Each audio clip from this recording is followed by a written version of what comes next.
ते यश मिळालं ते एकट्या राष्ट्रवादी काँग्रेसचं यश आहे असं आम्ही मानत नाही. आम्ही ही जी महाराष्ट्र विकास आघाडी केली याचा उल्लेख माझ्या स्टेटमेंटमध्ये सविस्तर आहे.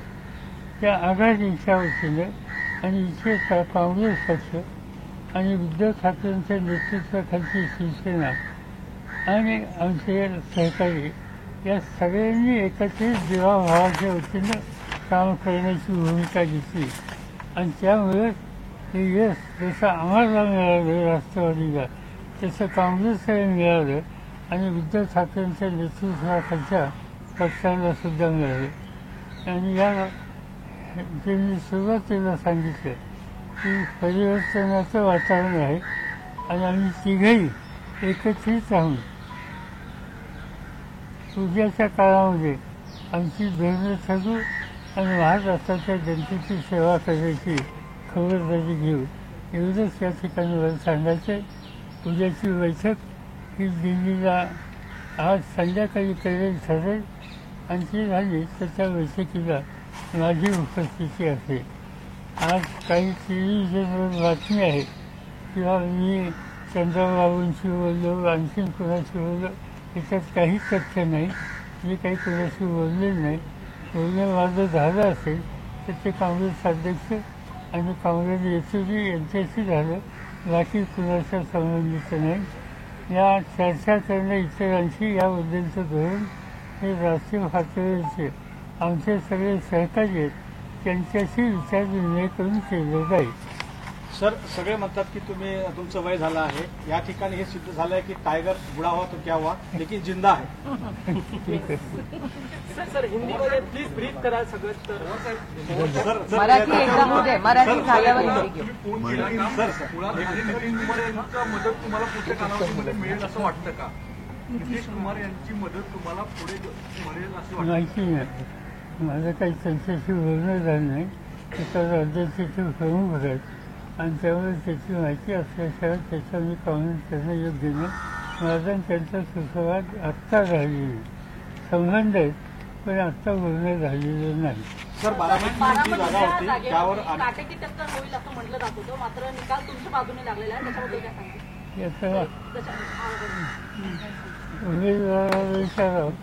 त्या बोलणाऱ्या अधिक सभा घेतलेल्या आहेत तुम्ही फिरलेला आहात. निर्णय कसं आहे की माझं स्वतःच्या असेसमेंटच्या मतदारसंघाचं असतं की याच्यापेक्षा वेगळा निकाल लागेल असं मला कधी वाटलं नाही. एक आणि बारामती हा जो विधानसभेचा मतदारसंघ आहे त्याच्यात माझा स्वतःचा गेले 60 वर्षाचा असोसिएशन आहे. माझी सुरुवातच तिथं झालेली होती आणि प्रचार करू न करू तिथला सामान्य माणूस जो आहे नागरिक जो आहे त्याची मानसिकता काय हे मला ठाऊक आम्ही जावं अथवा न जावं तो योग्यच निर्णय घेतो आणि घेईल याची खात्री आम्हाला मिळते. आणि मला वाटतं आता किती टक्के 18वी राऊंड चालू आहे ना आता. 16वी राऊंड पब्लिक 16वी झाली. किती झालं त्याच्या आधी बारामती विधानसभेत कसं मतदान झालं? 10व्या राऊंडला 22,000 होता. आता 35,000च्या पुढे लीड असेल बारामती विधानसभा. एका विधानसभेमध्ये 35,000च्या पुढे आत्ता लीड असेल आणि बाकीच्या मतदारसंघाचं तुमच्याकडे सगळं असेल. हो म्हणजे बाकीमध्ये पण लीड आहे.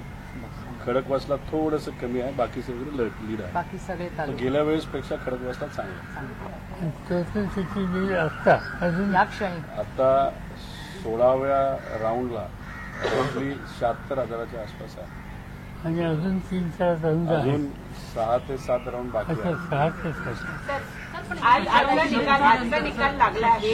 यानंतर विधानसभेपर्यंत महाविकास आघाडी अजून जास्त ताकदीनं पुढे येईल असं वाटतंय का?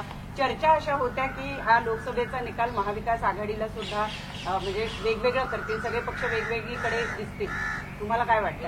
ही तुमची एकजूट पक्की झाली अजून? आमची साधारणचा जो विचारविनिमय होतोय आणि झाला आहे त्याच्यामध्ये महाराष्ट्र ही विकास आघाडी जी आहे त्या विकास आघाडीच्या वतीनं आम्ही सामूहिक कष्ट करू, प्रयत्न करू, लोकांच्यात जाऊ आणि उद्याचं महाराष्ट्राच्या विधानसभेचं चित्र बदलायला जे आमचे प्रयत्न चालूच आहेत त्याला हा निकाल आम्हाला अधिक प्रेरणा देणार आहे आणि म्हणून हे काम आम्ही चालू ठेवू. Do you expect the alliance partners of the BJP to break away and come on the India alliance side? Do you expect the alliance partners of the BJP from the NDA to break away and come on the India alliance side? Do you expect that? No, neither we have discussed, neither we have thought. Pawar साहब किस तरीके से चुनावी परिणाम को आज के देखते हैं महाराष्ट्र के परिप्रेक्ष्य में, पूरे देश भर में जो चुनावी परिणाम है उसे कैसे देख रहे हैं? ये बात शुरू में मैंने कहा कि महाराष्ट्र में तो रिजल्ट अच्छा आ गया और सबसे ज़्यादा उत्तर प्रदेश का ये डिसीजन आएगा इस पर कोई सोचते नहीं थे. हिंदी वेल इसकी चिंता हम लोगों की थी. सदर्न इंडिया की कोई प्रॉब्लम नहीं था, मगर हिंदी वेल में और मेहनत करने की आवश्यकता है या हम चाहते सोचते थे और इसमें कोई ना कोई सुधार हो गया ये बात सच है. फिर भी मध्य प्रदेश और कुछ रीजन में और ज़्यादा काम करने की आवश्यकता है, मगर उत्तर प्रदेश की जनता ने जो इसमें डिसीजन दे दिया, एक नई डायरेक्शन सब लोगों को उन्होंने दिए. हम वहाँ के नेता लोग, वहाँ के कार्यकर्ता लोग और उत्तर प्रदेश की जनता जो इन सभी का हम आभारी है कि इस तरह का डिसीजन उन्होंने दे दिया. पवार साहब राम को लेकर जिस तरीके से राम मंदिर को लेकर जिस तरीके से बीजेपी ने मंचों से ये कहा